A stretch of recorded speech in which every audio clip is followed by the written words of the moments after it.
My name is Cam Whitfield, and I was 36 years old the afternoon my entire family sat across a conference table from me and called me a liar. Not quietly, not privately.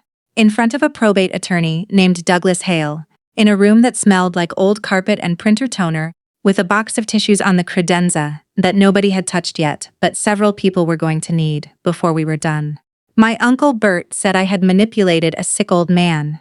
My Aunt Paulette said I had always been jealous of the family and this was my way of getting back at them. My cousin Marcus, who had not spoken to my grandfather in 4 years, said the whole thing was clearly fraudulent and that his lawyer would be in touch. My cousin Shelley cried in a way that was mostly performance and then nodded along with everything the others said. I sat at my end of the table and I didn't say anything.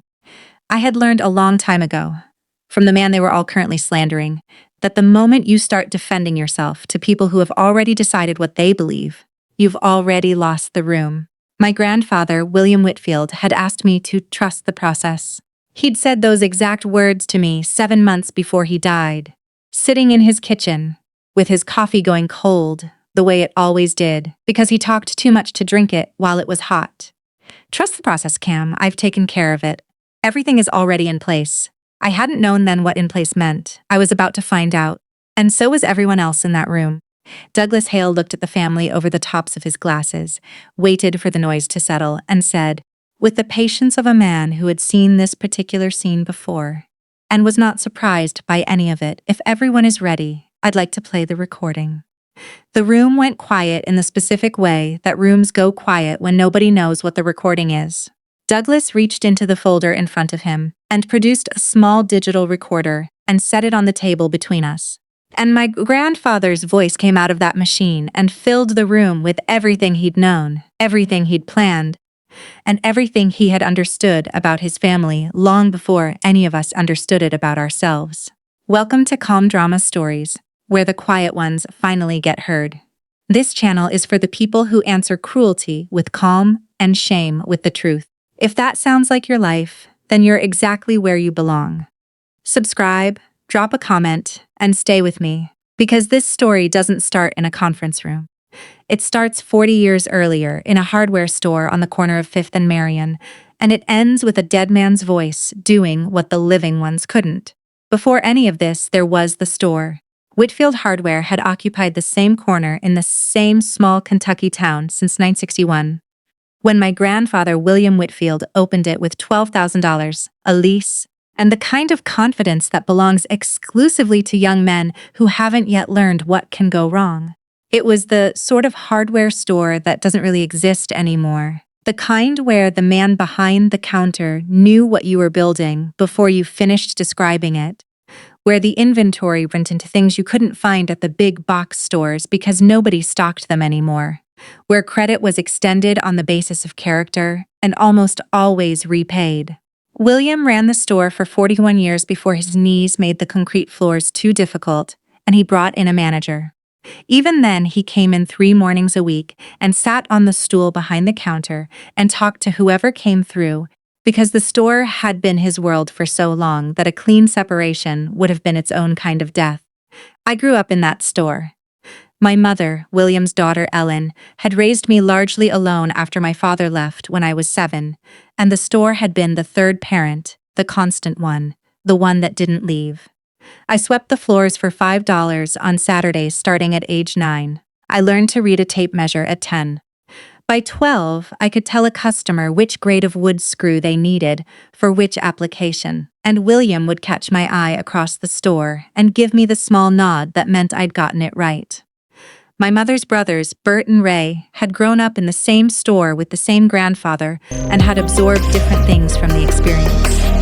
Bert had absorbed the idea that the store was an asset that produced money and that someone other than him should be doing the work of producing it. Ray absorbed very little, having left Kentucky at 22 and returned only for holidays and funerals only if they were convenient. Ray died of a heart attack when I was 20, which removed him from this story but not from the complications he left behind, specifically his son Marcus, who had grown up with the understanding that the Whitfield family owed him something and had spent 30 years waiting for the invoice to come due. Bert's daughter, Shelley, had grown up similarly convinced of her due, though in her case it expressed itself less as entitlement and more as a constant low hum of grievance about not being appreciated. Shelley felt she was never sufficiently appreciated. She had felt this way in elementary school, and she continued to feel it at 43, and I suspect she will feel it in her final days, with the unshakable conviction of someone who has built their identity around it. My grandfather loved all of us in the particular way he loved things, honestly and with clear eyes. He saw what we each were, he loved us anyway. But he was not confused about who we were, and that distinction would turn out to matter more than any of us knew for most of his life. I became his closest family in the practical sense when my mother died. I was 28. She went quickly, a stroke, and the shock of it was the kind that reorganizes everything you thought you knew about time and permanence.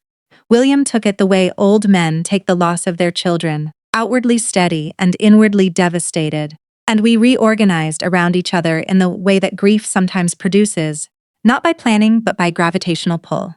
I started coming by his house every Sunday, then Sundays and Wednesdays. Then I had a key and a standing instruction to use it if he didn't answer the door within 2 rings, because he was getting older and his hearing was going, and the instruction was as much about his peace of mind as mine.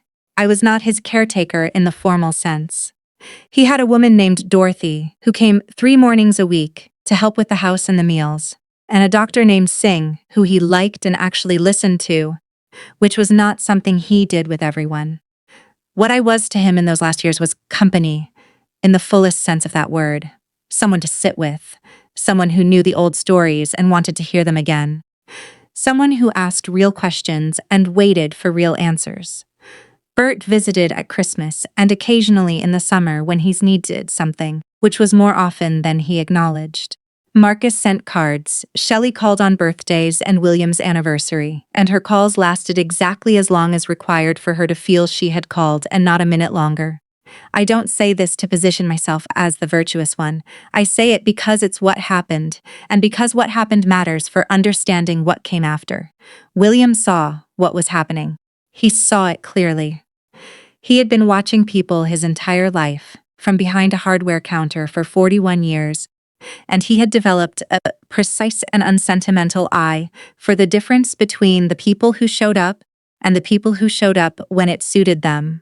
He never said any of this out loud to me. We didn't talk about Bert or Marcus or Shelley in any direct way. But sometimes, sitting in his kitchen with the coffee going cold, he would say something sideways and precise that told me he was thinking about all of it. He said once, "The thing about a hardware store is that people only come in when they need something." That's not a criticism. It's just the truth of what a hardware store is. You learn to appreciate the people who come in just to look around. He was talking about the store. He was also talking about his family. That's how William talked about things that mattered. I didn't know he had changed his will until after he died. I didn't even know the specifics of his previous will, because he'd never discussed it with me and I'd never asked, because asking felt like the wrong thing to be doing with the years we had. What I knew was that he had an attorney named Douglas Hale who he'd used for 30 years, and that when William's health started declining seriously in the last 18 months of his life, he had made several appointments with Douglas that he mentioned in passing without elaborating. "Putting things in order," he said once, when I asked how the appointment had gone. Same thing he always said. What I didn't know until the will reading was that he had substantially revised his estate plan twice in the last 2 years of his life, and that the final revision had been accompanied by something Douglas had suggested, and William had agreed to enthusiastically, which was a recorded statement made in Douglas's office, in which William explained his decisions in his own voice and his own words, and with the full legal formality of a witnessed and notarized testimonial. I didn't know about the recording. I suspect Douglas hadn't told anyone about the recording. I think that was deliberate. William died in March, at home, in his own bed, with Dorothy in the next room and me in the kitchen making the coffee he wouldn't finish, which felt like the right way for it to end, and the only kind of ending I could have asked for. The calls went out. Bert drove in from Lexington. Marcus flew in from Phoenix, which was the longest distance anyone had traveled, and which he mentioned several times in the days that followed. Shelley arrived with her husband Greg, who is a quiet man whose primary quality seems to be enduring Shelley, and who I have always felt a vague sympathy for. The days after William died had the quality that those days always have, suspended and strange, the ordinary world continuing outside while inside everything had stopped and rearranged. People brought food. The hardware store manager, a good man named Pete, sent flowers and closed the store the day of the funeral out of respect, which William would have told him was unnecessary and been secretly moved by. I handled the practical things because I was the one who knew where the practical things were. The insurance documents, the utility accounts, the contact list, the instructions William had left in a folder in his top desk drawer labeled, with characteristic directness, "When I'm gone." I had known about that folder because he'd shown it to me 2 years earlier and walked me through it. I had not looked inside it since, because there was no reason to look and every reason not to. After the funeral, when the food had been eaten and the out-of-town family had checked into the motel and the house was quiet, I sat in William's kitchen for a long time. And I thought about the years of Sunday visits and the cold coffee and the things he'd said sideways and the small nod across the hardware store floor, and I let myself feel the size of what was gone. Then I went home and I waited for Douglas Hale to call. The call came on a Thursday. Douglas said he'd scheduled the reading for the following Tuesday, and that he'd contacted all parties named in the will. He said it with the particular care of someone who knew the contents of what he was about to present and had given thought to how it would land. I asked if there was anything I should know going in. He said that William had been very thorough in his planning and that the reading would be self-explanatory. I took that for what it was and thanked him and marked Tuesday in my calendar. What I should tell you is that in the days between the call and the reading, I started to feel something I hadn't anticipated. Not about the money, not about the store, but about the fact that Bert and Marcus had both separately, in 2 different conversations, mentioned that they assumed the estate would be divided equally among the family, and that both of them had used the word equally in a way that suggested it was a foregone conclusion they had already begun making plans around. Bert had mentioned that he was thinking about what to do with his share. Marcus had said he hoped the estate wouldn't take too long to settle because he had some things he wanted to do. Neither of them had asked me a single question about William in those conversations, not how he'd been in his last months, not what it had been like to be there. Not even a perfunctory, "How are you holding up?" They had talked about the estate the way you talk about a paycheck you're waiting on. I didn't say anything. I just noted it, the way William had taught me to note things. And I went into Tuesday knowing more about what was coming than they did. The conference room at Douglas Hale's office was the kind of room that exists specifically for difficult conversations, neutral and slightly uncomfortable, with enough space that people who don't want to be near each other don't have to be. Bert sat on one side with Shelley and her husband Greg. Marcus sat next to Bert and spent the first 5 minutes looking at his phone. I sat across from them, which is how it arranged itself naturally, the geography of the room reflecting something that had been true for years. Douglas came in, set down his folder, thanked everyone for coming, and offered water.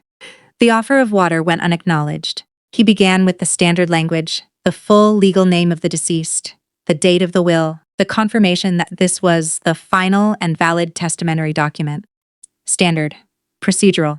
The kind of language that feels slow when you're sitting in the room but exists for good reasons. Then he began reading. William had left the store and the building it occupied to me. Not jointly. Not shared. To me, outright, with a note in the will that the store had been built on daily presence and should be maintained by the same principle. He had left the house to me as well, with a life estate for Dorothy if she wanted it, which was a provision that made me feel the specific warmth of recognizing someone in an act of generosity. He had left Bert and Marcus each a cash bequest, meaningful amounts, enough to matter, but not the store and not the house, and not equal to the total value of the estate. He had left Shelley a specific piece of furniture, a writing desk that had belonged to William's mother, that Shelley had expressed admiration for at some point, and that William had remembered and included, because that was the kind of man he was. The room was quiet for approximately 4 seconds after Douglas finished reading. Then Bert said, "That can't be right." What followed was about 15 minutes of escalating noise that I am going to compress because the specific accusations were less interesting than their pattern, which was entirely predictable to anyone who had been watching this family for 30 years. Bert said I had manipulated William in his final years. He used the phrase "gotten to him," as if I were a pathogen that had infected a previously healthy system. Marcus said the will had to be the product of undue influence, and that a man of William's standing wouldn't have made these decisions without being pushed into them. Shelley cried, and said she didn't understand how Grandpa could have left her out, which wasn't technically true since she'd received the desk. But Shelley's relationship to facts has always been flexible when emotions are involved. I sat across from all of it, and I thought about what William had said in his kitchen. "Trust the process, Cam. I've taken care of it. Everything is already in place." I thought about Douglas's careful words on the phone. William had been very thorough in his planning. I looked at Douglas. He had been watching the family with the expression of a man who had expected this and prepared for it. He waited for the noise to reach a natural pause, which took longer than it should have. Then he said, in the tone of someone who has been waiting patiently to say the thing that needed saying, "I'd like to share something that William asked me to prepare." He reached into the folder and produced the recorder. Bert said, "What is that?" Douglas said it was a recorded statement made by William Whitfield in this office, witnessed, notarized, and part of the formal estate documentation. Marcus said he didn't see how a recording was legally relevant. Douglas said he was welcome to consult his own attorney about its legal relevance, but that he was going to play it now. He pressed play. My grandfather's voice came out of that small machine, and the room went absolutely still in the way that rooms go still when something unexpected and irrevocable has happened. His voice was the same as I had known it all my life. Slightly graveled, unhurried, with the cadences of a man who had spent 40 years talking to customers and knew how to be understood. He sounded like himself. That was the first thing I felt, just the relief of hearing him sound exactly like himself. He identified himself for the record. His name, the date, the location, the fact that he was making this statement voluntarily and in full possession of his faculties, which he said with a small, dry humor that made Douglas, who had been in the room when it was recorded, allow himself a brief smile. Then he talked for 11 minutes. He talked about the store, what it had meant to him, and what he wanted it to mean going forward.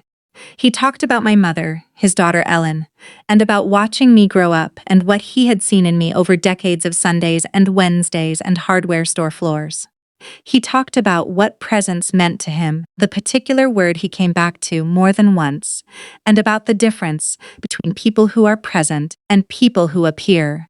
He talked about Bert by name with fairness and without cruelty. He said Bert was his son, and he loved him, and that the cash bequest was real and meant, and not a consolation prize but a genuine expression of care.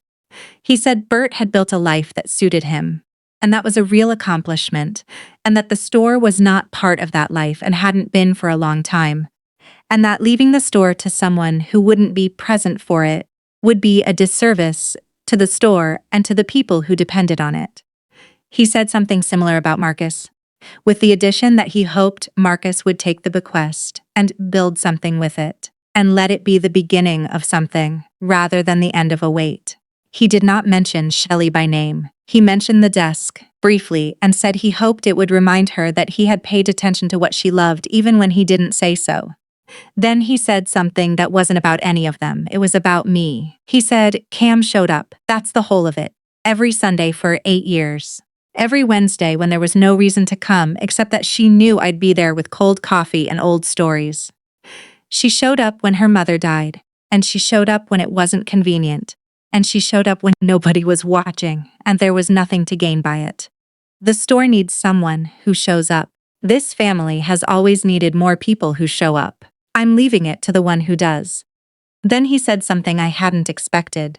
He said, "If anyone in this room is telling you this wasn't my decision, I want you to know that nothing in my life was ever decided by anyone but me. Ask Pete at the store. Ask Dorothy. Ask anyone who knew me longer than 10 minutes. And if they're still not satisfied, I'd like them to ask themselves when they last showed up for something that didn't have a return attached." He said he loved his family. He said that clearly, more than once. Then he said, "Douglas, that ought to do it." There was the small sound of the recorder being handled, and then silence. The room held that silence for what felt like a long time, but was probably 30 seconds. I was looking at the recorder on the table and thinking about his kitchen, and the cold coffee, and the nod across the store floor, and the fence line conversation about what he'd put in order. And I felt the particular grief of understanding that a person prepared for you, specifically, and that the preparation was itself an act of love as real as anything else they'd ever done. Then I became aware of the room around me. Bert was staring at the recorder with an expression I hadn't seen on him before, something that wasn't anger exactly. Something more like the look of a man who has just heard truth about him, voiceless he can't dismiss, in words he can't reframe, and who is in the process of deciding what to do with that. Marcus had put his phone away. He was looking at the table. Shelley had stopped crying in the performed way and was crying in a different way, quieter, which I thought was probably the more real of the two. Greg, Shelley's husband, was looking out the window. I didn't say anything. There was nothing for me to say. William had said it. Douglas let the silence be what it needed to be. Then he gathered his papers and asked if there were any procedural questions about the estate administration. Bert said, after a moment, in a voice that was less certain than any voice I'd heard from him in 36 years, "He really made that here, in this office?" Douglas said he had. He said William had come in specifically to record it, that it had been his own suggestion after Douglas raised the possibility, and that he had done it without any family member present, on his own initiative approximately 7 months before his death. 7 months. When he'd told me everything was in place. When he'd said trust the process, he'd already done it by then. He'd made it and gone home, and had coffee with me and said nothing about it, except those 2 instructions: trust the process, and everything is already in place. He'd known his family. He'd loved them anyway. And he had prepared for exactly what had happened in this room, because he was William Whitfield, and he didn't leave things to chance. Marcus flew back to Phoenix 2 days later. Before he left, he came to the store, which surprised me, and stood in the entrance for a moment, looking at the shelves and the counter and the stool where William used to sit. He said he remembered coming here as a kid. I said I knew. I remembered him coming too. He said he thought it would be his, eventually, not because he'd earned it. He said that specifically, and I thought it cost him something to say it. He said he'd just assumed it the way you assume things when you're young and haven't thought clearly about assumptions. I told him I understood that. He said the part in the recording about building something. He said he'd been thinking about it on the flight home. He had some money saved, separate from the bequest, and there was something he'd been wanting to try for years and hadn't. I asked what. He said it was a business thing, something small. He wasn't sure yet. I said William had believed in starting small and building steady, and that there was something to that approach. Marcus nodded. He looked at the stool behind the counter. He really did just sit there and talk to people, didn't he? Marcus said, like all day. I said yes, I said that was of it. Marcus said I never understood why that was enough for him. I thought about Sunday mornings and cold coffee and stories I'd heard 20 times and asked for again anyway. I said I thought it was because he understood that being present for people was the actual thing, not the preparation for the thing or the return on the thing, but the thing itself. Marcus stood there for a moment. Then he said he had a flight to catch. He shook my hand, which he'd never done before, and he walked out. I watched him go, and I thought William would have liked that conversation. Bert was harder. Bert did not come to the store. Bert called his own attorney, as Marcus had threatened on his behalf in the conference room. And the attorney sent a letter within 2 weeks contesting the will on grounds of undue influence and diminished capacity. I gave the letter to Douglas. Douglas was not alarmed. He said this was predictable, and that the recording existed precisely for this contingency, and that the legal standard for overturning a will on grounds of undue influence was high, and that a recorded statement made voluntarily in an attorney's office 7 months before death, with full documentation of capacity, was about as strong a counter as the law allowed for. The legal challenge proceeded for 4 months. I won't detail every exchange because it was largely procedural and largely one-sided, and Bert's attorney was skilled enough to eventually advise his client that the strength of the documentation made success unlikely. Bert's attorney was doing his job when he filed. He was also doing his job when he advised Bert to withdraw. The withdrawal came with no communication from Bert directly. Just a notice from his attorney that the contest was being dropped. I heard from Bert himself 6 months later at Thanksgiving, which he came to because Dorothy invited him, and Dorothy was not someone you said no to. He sat at William's table, which was now my table in the house that was now my house, and he ate Dorothy's food and was quiet in a way I hadn't seen from him before. After dinner, he found me in the kitchen where I was washing up because Dorothy deserved not to wash up, and he stood in the doorway for a moment. He said, "I know you didn't manipulate him." I turned off the water and turned around. He said he'd known it when he heard the recording, if he was honest, because William sounded exactly like William, and nobody who knew William could hear that recording and think someone else had written it. He said he'd pursued the challenge anyway, because he was angry, and because he'd built something in his head about what the inheritance would be, and it had been hard to let it go. He said he was sorry for calling me a liar. I had been holding that moment in my chest for 6 months, the conference room, the accusations, the word manipulated spoken out loud in a room full of family. And I had held it there without speaking, because there'd been nothing to say while the process was running. Now it was done, and he was standing in my kitchen in William's house and saying the thing out loud. I told him I accepted that. I meant it. He said he always liked you better than the rest of us.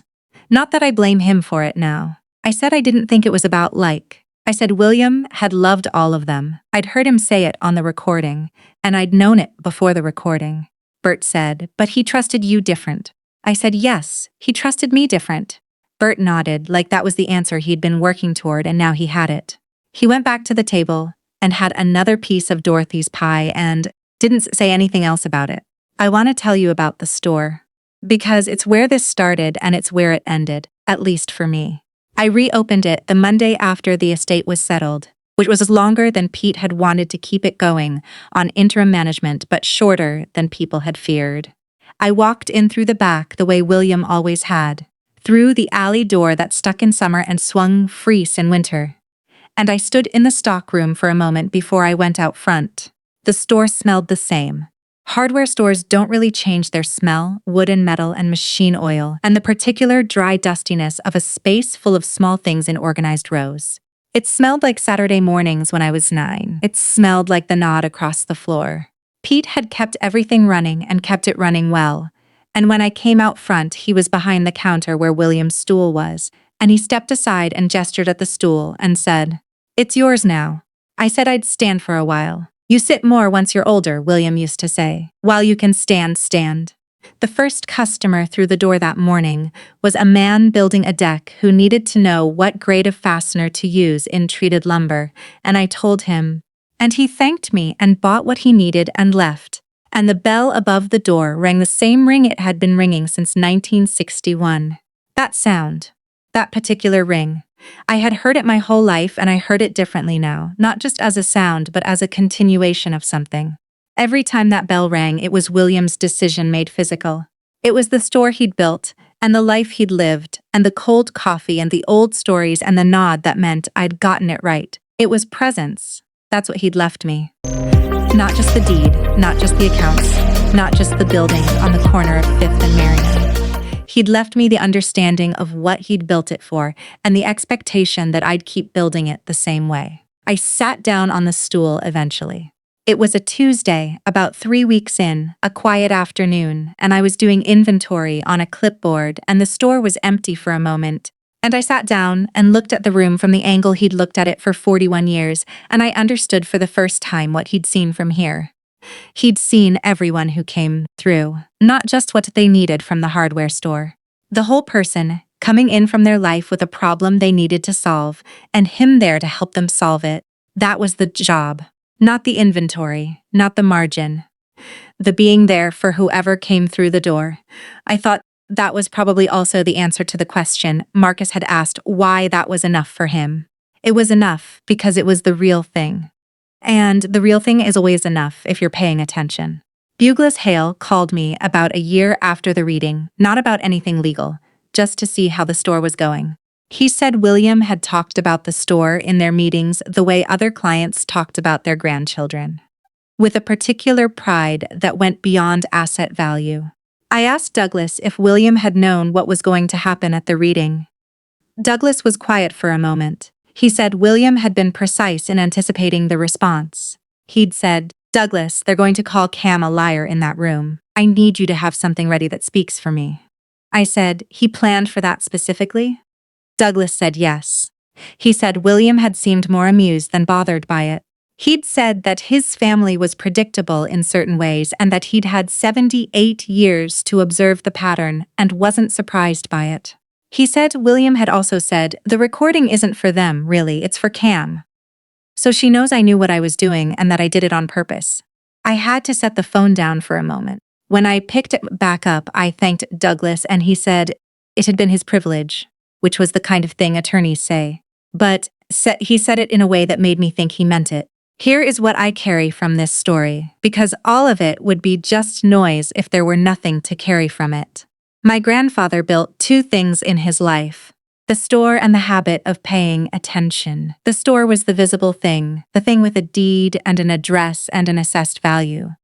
The habit was invisible and passed down by intimacy rather than instruction, the way the best things always are.